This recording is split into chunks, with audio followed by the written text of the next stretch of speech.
Congratulations, we are now nearing the end. It's time to just do the final housekeeping before we export to PDF. Now, I've had a look through my manuscript and I will be changing the title page once the book cover's done, but for now I can leave that as it is. So the only things I really need to deal with are the contents. Now the table of contents always needs to be the last thing that you do, because any edits you make after that can throw your table of contents out. So make it a habit of doing your table of contents last. Is actually just take out the heading of the dedication and centre it, and that's all I want to do for that. Table of contents. I don't want contents that say 1 for the chapter head, which I've got for the headings. So I need to be a little bit more creative with my table of contents. So if I right click and click on edit field, scroll down and click on table of contents and then click on the table of contents button. Now instead of just choosing the standard details here, I need to actually click on options, and I need to take out the headings because that's not what I'm using as my field, and then scroll down until I find the subtitle style and just press 1. Click OK and OK.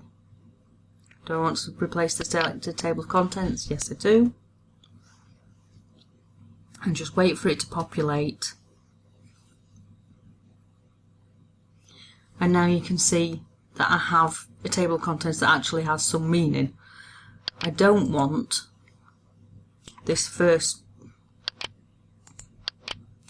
the first entry because that's on my title page.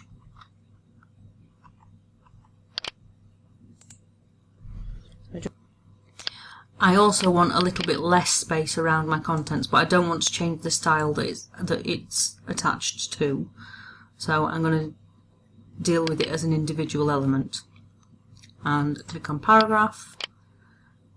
And I'm just going to take the spacing before down to the same as the spacing after at 20.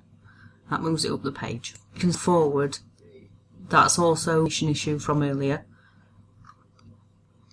And now everything looks back to front, but it is actually the right way around.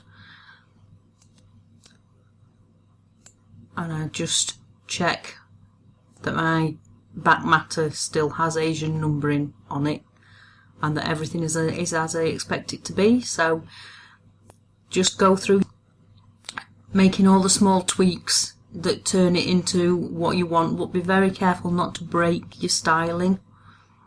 Any problems, just ask a question in the course discussion, and I'll get back to you. And I will see you in the next lecture where we will be exporting PDF.